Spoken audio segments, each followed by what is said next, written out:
Hi everybody, it's Az here from HeelvsBabyface. We have had the Final Fantasy XIV Fan Fest. Started on Friday, ended on Saturday, and we now have all the rest of the pieces to the jigsaw puzzle about Shadowbringers, the next Final Fantasy XIV expansion. There were some pretty big bombshells that were dropped. I'm going to start with one of them, and I will say that some of the bombshells didn't land well for some people, but I'm going to say why, and I'm going to give my take on the situation, okay? But I am going to have to do a comparison between what Square are trying to do with Final Fantasy XIV Shadowbringers and another company's MMORPG expansion attempt to do something of a similar nature. Let's just say I have a lot more confidence with what Square are going to do. And I'll explain again as to why. It's not just shitting on somebody else. There's a very specific reason as to why. So, let's start off with a huge bombshell. We understand now what it means to become the Warrior of Darkness. Okay, we have had for months now the cutscene at the start, the great FMV, the cinematic, which has this narration over the top of it, and at the end of it, it says, the warrior, you will become the Warrior of Darkness. And we've had these question marks, why, what's going on, da-da-da. So, Final Fantasy lore is very complex. And I'm not even going to pretend that I understand it all. I don't. I understand fragments, I understand some of it. But it is very detailed and very complex indeed. To put it into as best layman terms as possible, when Hydaelyn split, and when I say split, I mean it literally split into different realms, different worlds, different dimensional worlds, because of the Zodiac business. The world that we're on is what's called the Source, is the original, is the Source, and in Shadowbringers, we are going to jump dimensions into the First. So the First is when I say an exact replica of Eorzea, it's an Eorzea, but it's turned out completely different. Okay? So, imagine for World of Warcraft, for example, it's Outland, and then it's Draenor. Because this is kind of the comparison here. And I don't want people to get scared, because Warlords of Draenor was arguably the worst expansion WoW has ever produced. And I say arguably because of Battle for Azeroth. But Battle for Azeroth, I think, is the only competition. Other than that, it would be miles the worst expansion ever created by Country Mile. And the idea of Warlords of Draenor was fine. I mean, in theory, until they said one thing. And when they said that it was actually an alternative timeline, and that ruined everything. And the reason why it ruined everything is because none of the warlords that were there were our warlords, and none of it mattered, because it didn't affect our universe. It didn't matter. And so you didn't have any true connection. They tried to make these connections between Grom and Garrosh, and it didn't work because that wasn't his son. It was a son that he might have had at another time in another place, which he did. But for that time, no. And so you couldn't really get those kind of connections. This is the same world, but it's turned out completely different, period. And what makes the First, which is the dimension we're going to jump to, different from the Source, which is the world that we're currently on, is that light is completely consuming the First. Light has completely consumed the First, and it's literally now a planet that just has a few bastions which are holding out against the light. And so the world has developed completely differently. All the races have different names. They are similar, but they have different names. For example, Lalafell are actually dwarves in Shadowbringers, and they're a beast tribe. They didn't become the cultured race that they are in the Source, etc., etc. There are things like that. So they're doing a really interesting spin on things, and I really like the concept of what they're doing. So you, as the Warrior of Light, are dimension jumping to become the Warrior of Darkness and actually try to return darkness to this world to save it from the light. Now, of course, with most things, films, narratives, books, whatever it may be, video games, we always have this commonality of light must fight darkness. But now we've got that flip reversed, and darkness must fight light. And darkness must be returned back to this world before it is entirely consumed. And there's some really interesting ideas. The Limsa Laminsa of this planet, which isn't called that and it has turned out completely different, is sort of almost a decadent city where the rich and the affluent and wealthy are just waiting to die. But instead of being all scared and angry, they're just living out their final few days, months, years, whatever it is, however long they have left, in this decadent way, in this excess way, drinking to excess, eating to excess, maybe a bit of nookie to excess. So I really like that. And then, of course, there has to be the balance. So at the bottom of this city, there's just slums where people are turning up to try and get in to spend their last few days, months, etc. In this OTT manner. But of course, they're not being allowed in, and they're having to set up their own shanty towns down below. And we have this slum area. We then have different but same areas. Like we're going to see more donuts. Sorry, more donut. We're going to see more donuts, and that, again, has a completely different feel and vibe to it. But what is really interesting is the Crystal Tower exists in this dimension. However, the Crystal Tower wasn't built until after Heidelin split into its separate dimensions. And so, how has the Crystal Tower been built in this dimension as well as our dimension? So questions like that are going to be answered as well. And the main hub is actually going to be built onto the Crystal Tower. And so there's some very, very interesting concepts which have been played with here. The races are going to be similar, but at the same time have different names because they have developed differently and stuff like that. And conceptually, I love the idea. I love this thought. Now, from what we've seen so far of the world, the music is just out of this world. It's just gorgeous. Every single piece of music that they've played is just insanely good, but that's just by the by. But from what we've seen of how they've created this different world, but you do, like, for instance, when they showed off one area, they were just like, does this kind of look familiar? And I was just like, that's more donuts. And then they announced that this was actually more donut. And then because of the lake, when they, and I was kind of like, oh, I really, completely different, but you still had that same vibe, like the Limsa Laminsa city and stuff like that. And of course, the Crystal Tower is the Crystal Tower. And so I really, really did enjoy that. So you've got to bring, there's no darkness in the first. You have to bring back the weather. You have to bring back nighttime. There's no night. It's perpetual light. And when the light touches creatures, it perverts them into creatures of light.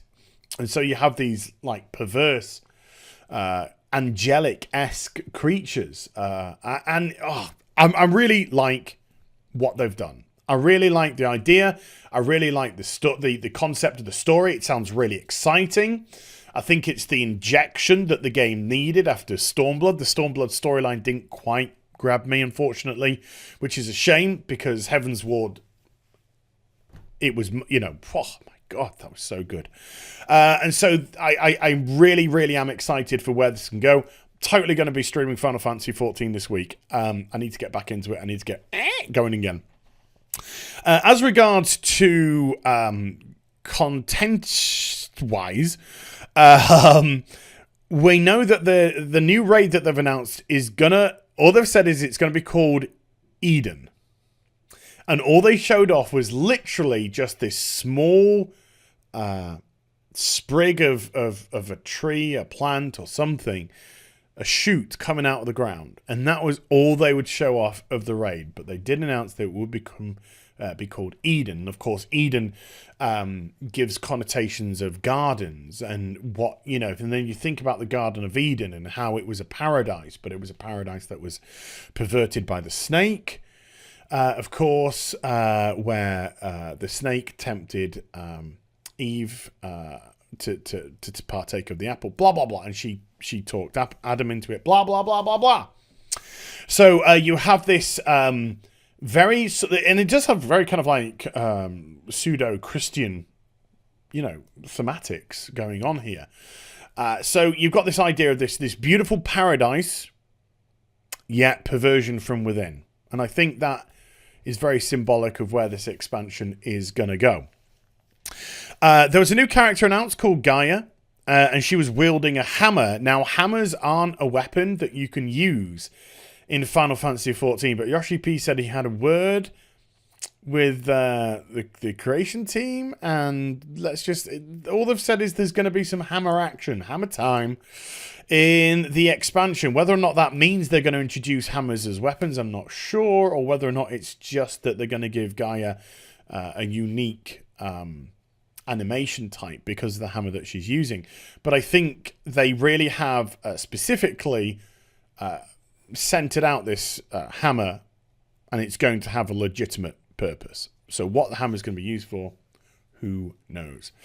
Beast tribes and all that kind of jazz. New race job. Sorry, let's do the job first. New job added, which is Dancer. Now, this is where some people were slightly split. I'm going to give my opinion on this in a moment. A Dancer is going to be a ranged DPS. There were a lot of people who thought it was going to be healer. I actually thought it was going to be healer as well. I think it personally should have been healer. The game's kind of crying out for more healers and more tanks. And then with Gunbreaker, we've got that new tank.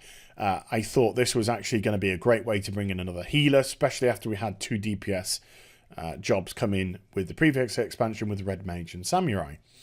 So it was, when I say a slight disappointment, only in as much as I thought it was going to bring more healers to the game, but it's going to be a ranged DPS, and they're going to use chakras and all that kind of stuff, and they're going to be able to do permeations of that. And it looked decent enough. Don't get me wrong, I'm not disappointed. It looked decent enough. I just would have preferred. It's not anything game breaking for me. Deal breaking, I really should say. Nothing deal breaking for me. I just would have preferred if it was healer. But you know, c'est la vie, c'est la vie. But it's the thing that caused the most disappointment was the race announcement. Now they announced the Hrothgar, which is a male-only race.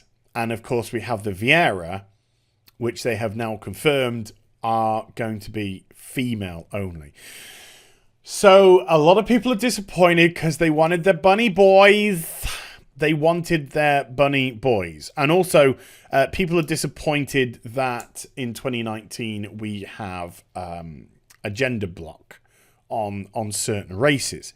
Now, I see both sides of the argument here. With Viera particularly, because we had this with Makote in Final Fantasy XI, the male Viera are almost seclusionary. They don't come out. The female Viera, the ones that go out, the males, no, they almost has a xenophobic sort of vibe to it, but they do not go out at all. They're very rare, and they just kind of stay hidden. In terms of that, so they wanted to keep that lore element going, and then we had the Hrothgar announced, which of course, if you don't know what the Hrothgar are, you just think of Kimahri from Final Fantasy X. And yes, you can create a Kimahri through the character creation screen, and yes, you can create a Fran through the character creation screen based off the choices that you have. So, you know, there's potential for some role-playing going on there. I get why people are disappointed. I saw some amazing screenshots of both male Viera and female Hrothgar. And they look like they could have been fantastic. They really could have been fantastic. I'm hoping that maybe they'll listen to some people and we'll get them later on in the expansion. I don't think, though, that is going to happen. But there was some people taking to the forums going, I'm going to unsubscribe because of this. I wanted my bunny boy, blah, blah, blah, blah. I think that is an overreaction. And I don't think too many people are really going to do that at all. I think conceptually, the Shadowbringers has a really interesting story, has a potential interesting story, interesting theme. And the way that the comparisons between the source world and the first world, so I think that is going to be the expansion's major strength, and I do think people will forget about the controversies regarding the Viera and the Hrothgar. Early access starts 28th of June if you pre-order, so we're not far away. 3 months away. April, May, June. Only 3 months away from release. Oh my god. And just one thing I want to end on. They brought out the whole of the development team, the main players of the development team, after they'd done the keynote speech, and they all introduced themselves and what they did and kind of said hello and thank you and all that kind of stuff. And I gotta say, it was just the cutest thing I've ever seen. It was just lovely. They came across as fun, personable people. They came across as passionate. They came across how that they really, loved their job, what they were doing, what they were creating. And I know you shouldn't raise somebody up to put another person down, but it is just the flip reverse of what I see at Blizzard. It really is just the flip reverse. I see no passion. I see no care. I see not listening. I don't see any creativity.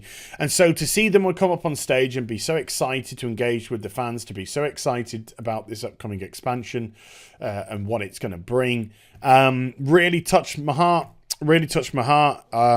I love this company. I love this. I love the ideas that they're giving out with Shadowbringers, and I'm very, very excited now for this expansion.